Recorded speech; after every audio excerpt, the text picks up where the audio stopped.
ମୁଁ ବଙ୍ଗଳାରେ କହୁଛନ୍ତି। ମୋ ନାଁ ବାବୁଲି বিশ্বাস। KP3 কৃষ্ণপাড়া আমার গ্রাম। আমি মোদী সরকারকে ধন্যবাদ জানাচ্ছি। আগে আমাদের গ্রামে অনেক কষ্টতে আমরা ছিলাম।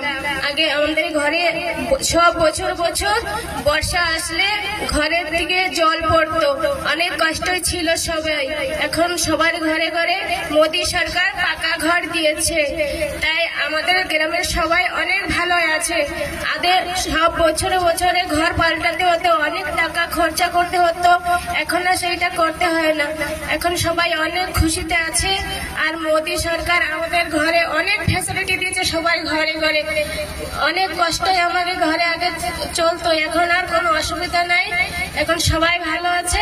আরো যাদের যাদের ঘরেতে পাকা ঘর নাই, আশা করি মোদী সরকার সবার ঘরে ঘরে ঘর দেবে, পাকা ঘর, আর কারোর অসুবিধা হবে না। আর যার যার অসুবিধা আছে এখন সবাই এখানে বলতে পারো কার কোনো অসুবিধা হলে। আর আমরা যে ঘর সব সময় সব ফ্যাসিলিটি সময় মতন পেয়েছি, কোনো অসুবিধা হয়নি। তাই মোদী সরকারকে অনেক ধন্যবাদ জানাচ্ছি। আর কারো ঘরে কোনো অসুবিধা হবে না, একটু সবাই জানো মোদী সরকারকে সবাই ভোট দিও। কারো কোনো অসুবিধা হলে সেটা জানিয়ে দিও, কোনো অসুবিধা নাই। মোদী সরকারকে অনেক অনেক ধন্যবাদ জানাচ্ছি।